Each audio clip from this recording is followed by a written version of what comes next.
बाळासाहेबांच्या तमाम शिवसैनिकांना तुमच्या ह्या अनिश गाढवेचा, बाळासाहेबांच्या कडवट शिवसैनिकाचा मानाचा जय महाराष्ट्र।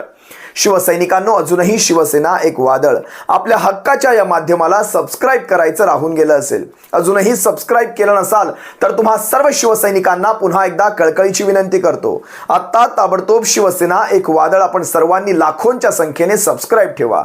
उभ्या महाराष्ट्राच्या कानाकोपऱ्यात तुमच्या माझ्या शिवसेनेच्या ज्वलंत विचारांना पोहोचवणाऱ्या या माध्यमाला आपण सर्वांनी मिळून मोठं करा, ही नम्र विनंती करतो।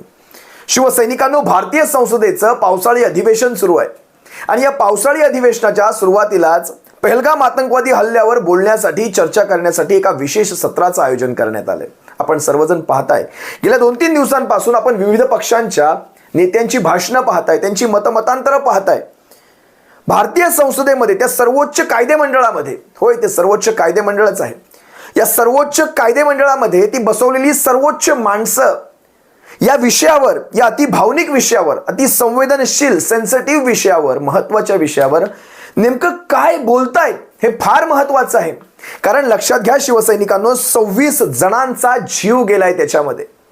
बरं, तो असा तसा साधा जीव गेला नाही, त्यांच्या परिवाराच्या समोर त्यांच्या डोळ्या देखत त्यांना गोळ्या घातल्या गेलेल्या आहेत आणि धर्म विचारून गोळ्या घातल्या गेलेल्या आहेत। म्हणजे त्या नालायक सारख्या, त्या आपल्या शेजारील पाकिस्तानासारख्या त्या दळभद्री राष्ट्रातनं येऊन ही माणसं इथे येऊन एक कट रचतात आणि तो कट यशस्वी करतात आणि पळूनही जातात। या सगळ्या गोष्टीवर हे सगळं थंड डोक्याने रचलेलं आहे। कसं यायचं, कसं जायचं, कसं लपायचं, सारं थंड डोक्याने। मग या सगळ्या अतिसंवेदनशील विषयावर आपल्या देशाचे सर्वोच्च खासदार, सर्व पक्षाचे असतील, मी कुठेही म्हणणार नाही सत्ताधारी विरोधक, आपल्या देशाचे खासदार या सगळ्यावर नेमका काय विचार करतात, राजकारणाच्या पलीकडे जाऊन मी म्हणेन नेमकं काय मत व्यक्त करतात हे पाहण्यासाठी मी अनेक खासदारांची भाषणं पाहिली। अगदी सत्तेतील असतील, म्हणजे जे.पी. नड्डांपासून, अमित शहांपासून, अगदी मल्लिकार्जुन खरगे, राहुल गांधी, प्रियंका गांधींपासून, अगदी आम आदमी पक्षाचे असतील, शिवसेनेचे असतील, दक्षिणेतले खासदार असतील, उत्तरेतले, पूर्वेतले, पश्चिमेतले, सगळ्यांची भाषणं मी ऐकत होतो। मला पाहायचं होतं आपले खासदार किती सेन्सिटिव्ह, किती संवेदनशील आहेत या विषयाबाबत। हे सगळं पाहत असताना शिवसैनिकांनो, एका खासदाराचं भाषण माझ्या पाहण्यात आलं आणि या खासदाराचं नाव तुम्हाला सांगतो, असुद्दीन ओवैसी। या खासदाराने नेमकी काय मतं व्यक्त केलीत, कुतूहलापोटी मी त्याचा व्हिडिओ पाहायला घेतला। त्याच्या व्हिडिओतले काही मुद्दे मला तुम्हा सर्वांसमोर ठेवावेसे वाटतात शिवसैनिकांनो। आता हा असुद्दीन ओवैसी आणि याचा एमआयएम पक्ष आणि याच्या एमआयएम पक्षाचे आपल्या शिवसेनेसोबतचे कसे विळ्या भोपळ्याचे संबंध आहेत हे काही मला इथे वेगळे सांगायची गरज नाही आणि ते संबंध कायम तसेच राहणार। कारण या असुद्दीन ओवैसीच्या एमआयएम पक्षाची विचारधारा आणि शिवसेनेची विचारधारा यांच्यामध्ये जमीन आसमानाचा फरक आहे आणि हा वैचारिक मतभेद कायम राहील। पण या विषयाकडे, या पहलगामच्या विषयाकडे मी थोडं राजकारणाच्या पलीकडे जाऊन पाहतोय शिवसैनिकांनो। लक्षात घ्या, या असुद्दीन ओवैसींनी आज जे प्रश्न ठेवलेले आहेत ते प्रश्न अतिशय महत्त्वाचे आहेत, ते प्रश्न विचार करायला लावणारे आहेत। विशेषतः हे मायनॉरिटी समाजातनं येतात, मुस्लिम समाजातनं येतात आणि एक मुस्लिम समाजातला नेता या सगळ्या प्रकरणाकडे नेमका कुठल्या अँगलने पाहतोय हे देखील तितकंच गरजेचं आहे। जगासमोर जी प्रतिमा जाते देशाची, कारण या सगळ्यांची भाषणं देशाच्या बाहेर, कारण संसदेतली भाषणं ही देशाच्या बाहेर देखील पाहिली जातात आणि जग देखील पाहतं या देशातला मायनॉरिटीतला एक नेता काय मत व्यक्त करतोय, या सगळ्याला एक महत्त्वाचा अँगल आहे। त्यामुळे हा व्हिडिओ मी तुम्हा सर्वांसमोर ठेवतो। जे प्रश्न या असुद्दीन ओवैसींनी विचारलेले आहेत याच्यामध्ये खरंच काही तथ्य तुम्हाला वाटतं का, तुम्ही सुद्धा कमेंटमध्ये नक्की व्यक्त व्हावं। जरा एकदा हा व्हिडिओ पहा। ये कहकर के पानी और खून नहीं बहेगा, आप क्रिकेट मैच खेलेंगे। मैडम, मेरा जमीर तो गवारा नहीं करता कि मैं उस मैच को देखूंगा। क्या इस हुकूमत में इतनी हिम्मत है कि उन 25 मरने वालों को फोन करके कहे कि देखो हमने ऑपरेशन सिंदूर में बदला ले लिया, अब तुम पाकिस्तान का मैच देखो। बड़ी अफसोस की बात है मैडम, अकाउंटेबिलिटी किस पर है? पहलगाम किसने किया? 7.5 लाख हमारी फौज और सेंट्रल पैरामिलिट्री फोर्स है, ये कहां से 4 चूहे घुसकर हमारे भारत के नागरिक को मारे? अकाउंटेबिलिटी किस पर फिक्स होगी? एलजी पर फिक्स होगी तो एलजी को बरतरफ करिए, आईबी पर आती है तो एक्शन लीजिए, पुलिस पर आती है तो एक्शन लीजिए। मगर आप ये समझ रहे हैं कि ऑपरेशन कर दिया और हम खामोश लोग भूल जाएंगे, अकाउंटेबिलिटी फिक्स करना पड़ेगा। मैडम, डिटरेंस आपकी क्या है? आपने सर्जिकल स्ट्राइक किया, आपने बालाकोट किया, फिर ये पहलगाम हुआ। तो आपकी डिटरेंस की पॉलिसी नाकाम साबित हुई, कश्मीर की पॉलिसी नाकाम साबित हुई, 370 हटा दिया आपने एक रियासत को यूटी बना दिया और उसके बावजूद भी दहशतगर्द वहां पर पहुंच गए।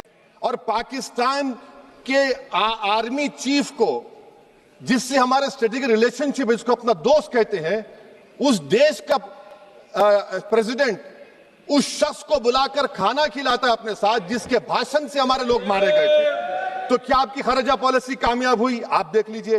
अच्छा, हमारे देश में एक ऐसी तंजीम है जिसका वजूद नफरत की बुनियाद पर और मजहबी अज़वियत को फैलाने के लिए बनाया गया। उनको तकलीफ है सेकुलरिज्म से, सोशलिज्म से, मगर हमारे संविधान के प्रियम्बल में लफ्ज सॉवरेन है। सॉवरेन का मतलब यह है कि हम खुद मुख्तार हैं, हम हाकिम आला हैं, हम अपने मुल्क के मुकद्दर का फैसला करेंगे। एक गोरा व्हाइट हाउस में बैठकर भारत की सीज फायर का ऐलान करेगा? यह आपका नेशनलिज्म है? अफसोस होता है मुझे सर। मैडम मैं आपसे पूछना चाह रहा हूं कि अगर एक चचा सैम ऐलान कर रहे हैं तो हमारी फौज पर क्या असर पड़ा होगा, हमारे उन पायलटों पर क्या असर पड़ेगा जो नहीं मालूम कितनी ऊपर आसमानों पर भारत की हिफाजत कर रहे हैं। वो नेवी का सिपाही जो समंदर में खड़ा हुआ है, उसको यह नहीं मालूम हो रहा है कि मेरा प्रधानमंत्री ऐलान नहीं किया, एक गोरे ने ऐलान किया। बड़ा ये आपके कैसा होगा ये? मैडम, मेरा सवाल हुकूमत से यह भी है कि हम कोई एडवर्सेरियल कंट्री नहीं है अमेरिका के लिए, हम दोस्त हैं, स्ट्रेटेजिक रिलेशनशिप है। क्या क्या एग्रीमेंट हमने साइन नहीं किया, तो क्या ये दोस्ती निभा रहे हैं? मैडम, मैं हिस्टोरिकल एग्जांपल दे रहा हूं, क्रुश्चेव और टीटो। क्रुश्चेव ने दबाव डाला, टीटो ने कहा मैं नहीं मानता, मैं नैम ज्वाइन करूंगा। मैडम, फ्रांस और यूएसए, डिगोल को जब यूएसए ने दबाव डाला तो डिगोल ने कहा कि तुम दोस्त हो मगर हमारी खारिजा पॉलिसी आजाद ना है। मैडम, वहीं पर आप देखिए गुजराल साहब, जिसको कहते सबसे कमजोर थे, वजीर आजम थे, उन्होंने बहादुरी का मजारा किया, रिफूलिंग करने नहीं दिया। वियतनाम 20 साल यूएसए लड़ा मगर झुका नहीं, और हम उनको बोल भी नहीं पा रहे, हम तो कोई दुश्मन मुल्क तो नहीं है अमेरिका के, ये आपको समझने की जरूरत है। और मैडम, यहां पर वजीर खारजा ने कहा वो चीन गए, डिप्टी चीफ ऑफ स्टाफ ने कहा कि चीन के इक्विपमेंट एक लाइव लैब था हमारे उनके लिए। क्या आपने कहा चीन को कि तुमने क्यों दिया पाकिस्तान को हथियार? आप नहीं कहे। और मैडम, आप जानते हैं कि रक्षा मंत्री ने कहा कि स्विफ्ट एंड प्रोपोर्शनेट, तो फिर जो इंडोनेशिया मिलिट्री अटैचे ने कहा कि हमको कहा गया मत मारो, हम सेल्फ डिफेंस में भी नहीं मार सकते थे पाकिस्तान को। और अगर आप ट्रंप के बयान को गलत कह रहे हैं कि 5 एयरक्राफ्ट नहीं गिरे, मैं यकीन करता हूं आपकी बात का। आप हमारे पायलट्स को कमेंट करिए ना, हमारे पायलट्स को कमेंट करिए कि हम अपने पायलट्स की तारीफ करते हैं, आप वो भी नहीं करना चाहते। मैं हुकूमत से जानना चाहता हूं मैडम कि क्या फ्रांस ने हमको सोर्स कोड नहीं दिया जिसकी वजह से हमारे एयरक्राफ्ट को क्या नुकसान हुआ? अब मुस्तकबिल में आप हथियार खरीदेंगे तो क्या आप सोर्स कोड हासिल करेंगे? और मैडम, मैं आपको बताना चाह रहा हूं, मेरे सवाल का जवाब हुकूमत दे। हमारे पास सैंक्शन जो स्क्वाड्रन है 42 है, 60 साल के बाद सिर्फ 29 काम कर रहे हैं। पाकिस्तान के पास 25 हैं, चीन के पास 50 से ज्यादा हैं। 11 साल से आप सरकार में हैं, सबमरीन नहीं है, थर्ड एयरक्राफ्ट कैरियर कहां पर है आप बताइए। और मैडम, FATF में लाना पड़ेगा आपको। अगर आप विश्व गुरु हैं तो हम आपको चैलेंज कर रहे हैं, आप G7 के कंट्रीज को, GCC को और चचा सैम को राजी कराइए कि पाकिस्तान को, मैडम खत्म कर रहा हूं, FATF में दोबारा लाया जाए। मैडम, ऑल पार्टी मीटिंग हुई, देखिए कितना कॉन्ट्रडिक्शन है केंद्र सरकार में और स्टेट सरकार में। ऑल पार्टी मीटिंग में मैं था, केंद्र सरकार ने कहा कि नहीं, बैसारन मिडोस पर तो कोई जा ही नहीं सकता, जून से पहले इजाजत लेना पड़ेगा। बाद में हमको मालूम हुआ कि साल भर खुला रहता मिडोस सिवाय बारिश और स्नो के। ये कॉन्ट्रडिक्शन है केंद्र सरकार में। वहां पे मैं हुकूमत से मुतालबा करता हूं मैडम आपके जरिए से कि कौमी सिक्योरिटी को, नेशनल सिक्योरिटी को, खारिजा पॉलिसी को, फॉरेन पॉलिसी को राजनीति का मुद्दा मत बनाइए, राजनीति का मुद्दा मत बनाइए। ये हमारे मुल्क में मुफाद होगा, हमारे मुल्क के इत्तेहाद और एकजुटती को आप एक वोट का जरिया मत बनाइए। और मैं एक आखिरी बात पूछ रहा हूं मैडम, क्या चीन ने हमसे कहा था कि सीज फायर कर लो? और कैसे पाकिस्तान ने हमारे पायलट्स की बातों को सुना कि हमारा कम्युनिकेशन एनक्रिप्ट नहीं है?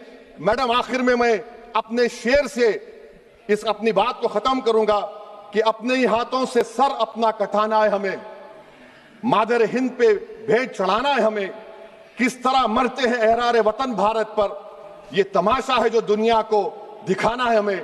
ये मैं भारत की उस बहादुर फौज के नाम पे करता हूं, मुसल्ह फौज के नाम पे करता हूं। ये शीर्ष हुकूमत से कह रहा हूं, पाकिस्तान टेररिज्म करेगा, आप तैयार हो जाइए।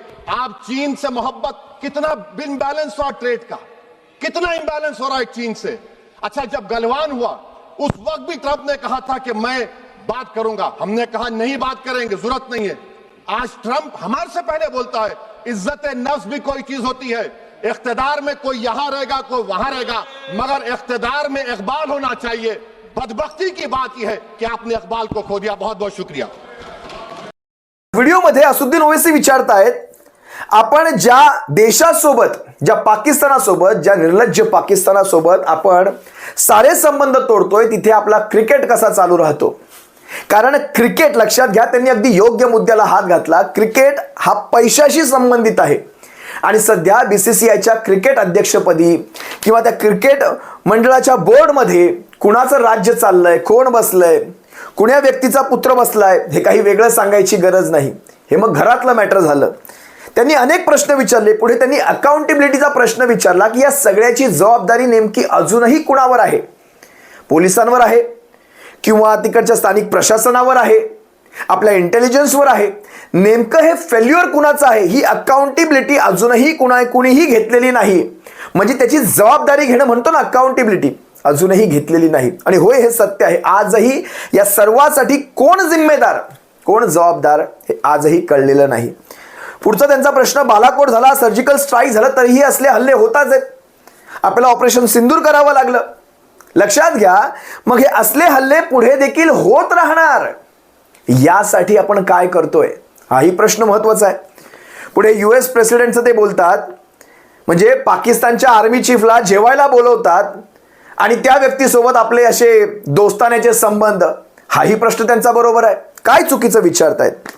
ते म्हणतायत एक गोरा व्हाईट हाऊस मध्ये बसून सीज फायर झाल्याचा ऐलान करतो. व्हाईट हाऊस मध्ये गोरा बसून, एक गोरा म्हणजे कोण हे त्यांना वेगळं सांगायची गरज नाही. तुम्हालाही कळालं असेल कोण एक गोरा. म्हणजे आपल्या देशाच्या पंतप्रधानाने हे युद्ध संपलं, हे युद्ध आम्ही थांबवलंय, आम्ही का थांबवलं हे सांगण्याच्या ऐवजी एखाद्याचं ट्विट येतं आणि त्या ट्विटवरून आपलं युद्ध संपतं. आपल्या देशाचं, आपलं सैन्य त्या ट्विटवरून माघार घेतं. आपला पंतप्रधान सांगत नाहीये, त्या एक गोरा व्यक्ती तिकडे बसून व्हाईट हाऊस मधून ह्या सगळ्या गोष्टीचा ऐलान करतो. काहीच चुकीचं नाही विचारलं. ते म्हणतात मेरा प्रधानमंत्री ऐलान नहीं कर रहा है, एक गोरे ने ऐलान किया है. काहीच चुकीचं विचारलं नाही. म्हणजे विचार करा, ते म्हणतायत चीनने पाकिस्तानला शस्त्र दिली, आपण त्यांच्या विरोधात एकही शब्द बोललो नाही. म्हणतात मित्र असणं ठीक आहे, एखादं राष्ट्र मित्र असणं ठीक आहे, पण त्याने मित्र असणं आणि आपल्या विदेश नीतीमध्ये, फॉरेन अफेअर्स मध्ये ढवळाढवळ करणं, याच्यामध्ये फरक आहे. आणि अगदी योग्य म्हणाले, आपली फॉरेन नीती, आपली विदेश नीती अतिशय स्वतंत्र असली पाहिजे. अगदी योग्य. भारताचे मित्र राष्ट्र, विचार करा, एकेकाळी भारतावरची संकट रशिया आपल्यावर घेत होता.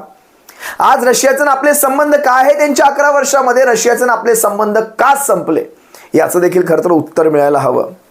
असो, अमेरिकेच्या विरोधात कोणीही एकही शब्द बोलत नाही. त्यांनी शेवटी आपल्या सैनिकांचे अभिनंदन केले आणि पाकिस्तानवर पुन्हा एकदा त्यांनी हल्ला चढवला आणि दाखवून दिलं भारतातली मायनॉरिटी या पाकिस्तानच्या बद्दल नेमका काय विचार करते. असो, सैनिकांनो, राजकारणाच्या पलीकडे जाऊन हा विषय मी तुम्हा सर्वांसमोर ठेवण्याचा प्रयत्न केलाय. अन्यथा असुद्दीन ओवैसी असेल, त्यांचा MIM पक्ष असेल आणि या पक्षाचे आणि शिवसेनेचे ते विड्या भोपळ्याचे संबंध असतील, ते पाहता यांचा कुठलाही विचार शिवसेनेच्या माध्यमावर, आपल्या शिवसेना एक वादळ या माध्यमावर कधीच आला नसता. पण राजकारणाच्या पलीकडे जाऊन आपण हा आपला पहलगाम आतंकवादी हल्ला या विषयाला घेतलेला आहे. त्यामुळे या सर्वावर नेमकं तुमचं मत काय आहे? यांनी जे मुद्दे मांडले, या सर्वावर नेमकं तुमचं मत काय आहे याविषयी देखील व्यक्त व्हा. तुम्हा सर्वांची रजा घेतो. सप्रेम जय महाराष्ट्र. काळजी घ्या.